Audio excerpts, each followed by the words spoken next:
Hello my dear friends and my dear students. Today we are going to learn optative sentences. Optative sentences क्या होता है? मैं जो simple sentences का 5 types बताया था वो 4 टाइप्स होते हैं, डिक्लेरेटिव, इंटरोगेटिव, इम्पेरेटिव और एक्सक्लेमेटरी. ऑप्टेटिव सेंटेंसेस इसके लिए मैं बता रहा हूँ क्योंकि ये भी एक तरह का सेंटेंस है जो कि वो 4 तरह के सेंटेंस में नहीं है, तो इसके वजह से ये सेंटेंस मैं बना रहा हूँ. Optative sentences are used to express a wish.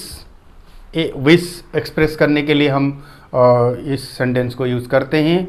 और प्रेयर, प्रार्थना, किसी के लिए हम प्रार्थना करते हैं, किसी के लिए हम विश करते हैं, किसी के लिए हम कामना करते हैं, किसी के लिए प्रेयर करते हैं. और एक कर्स का मतलब श्राप होता है. कोई गुस्सा हो जाने से, किसी के दिल को चोट पहुंचने से किसी को कोई श्राप देता है. ये जो विश हो गया, प्रेयर हो गया या कर्स हो गया, ये इस 4 तरह के सेंटेंस में से नहीं आता, डिक्लेरेटिव, इंटरोगेटिव, एक्सक्लेमेटरी या फिर इम्पेरेटिव सेंटेंस में. उसके वजह से ये और एक वीडियो मैंने बनाया तो आप लोगों को काम में आएगा. कुछ एग्जाम्पल्स के जरिए समझेंगे. फर्स्ट वन है बेस्ट ऑफ लक. हम बोलते हैं बेस्ट ऑफ लक, ये क्या है? एक विश है. कोई किसी काम में जा रहे हैं या फिर कोई एग्ज़ाम देने जा रहे हैं तो हम बच्चों को ज़्यादातर बोलते हैं बेस्ट ऑफ लक बोलते हैं.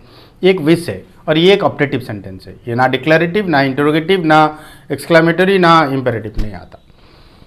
Have a nice journey.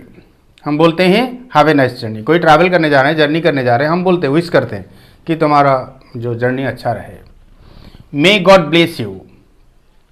ये ब्लेसिंग्स होता है, विश होता है, प्रेयर होता है. ये प्रेयर भी होता है, भगवान को हम प्रे करते हैं कि उनको आशीर्वाद दें, या उनके लिए हम विश भी मांगते हैं. Wish U A happy couple life. कोई न्यूली मैरिड हैं, उनको आप वेट करने जा रहे हैं तो उनको आप बोल सकते हैं wish U A happy couple life या मैरिड लाइफ हम बोल सकते हैं. तो ये एक विश है. May you live long. May you live long मतलब ये भी एक विश है. हम भगवान के पास प्रेयर करते हैं कि उनकी ज़िंदगी लंबा रहे या फिर अच्छे से रहे, कुछ भी. Go to hell. कोई बोलते हैं गुस्सा हो जाने से गो टू हेल बोलते हैं, ये एक श्राप होता है, ये श्राप. तो इस तरह का जितने सारे सेंटेंसेस है, I have given few examples, कुछ कम एग्जाम्पल दिया. इस तरह के जितने सारे सेंटेंसेस है, जैसे कि विश हो गया, प्रेयर हो गया, कर्स हो गया, ब्लेसिंग हो गया, इस तरह का सेंटेंस को हम बोलते हैं ऑप्टेटिव सेंटेंसेस. क्योंकि ये जो सिंपल सेंटेंसेस के 4 तरह के मैंने पढ़ाया था, डिक्लेरेटिव, इंटरोगेटिव, इम्पेरेटिव, एक्सक्लेमेटरी, मैं बार बार याद दिला रहा हूँ, ये चारों सेंटेंसेस में से, 4 तरह के सेंटेंस में से कुछ किसी में भी नहीं आता. तो एक डिफरेंट टाइप्स ऑफ सेंटेंसेस. तो आज हमारा जो टाइप्स ऑफ सिंपल सेंटेंसेस ख़त्म होता है.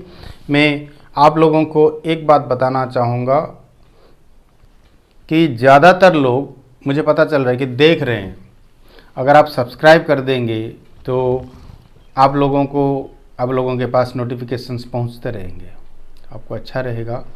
और सबसे बड़ी बात है, मैं जो महसूस किया हूँ, I have stayed in Bangalore and after coming back from Bangalore in Orissa और in our locality, actually I am originally from Orissa, I have observed most of the students, most of the people are unable to speak in English. Of course they are educated. बात करने में सक्षम नहीं है. तो उन लोगों के लिए मैं खास करके बोल रहा हूँ कि ये वीडियोज़ अगर आप शुरू से सीरियली देखते जाएंगे, डेफिनेटली आप लोगों को मदद मिलेगी और उसके सहारे आप इंग्लिश बोल भी पाएंगे और लिख भी पाएंगे. ये बहुत ज़रूरी हो गया है सोसाइटी में. No one has a good reputation और good place in the society without having English knowledge. Thank you very much for watching.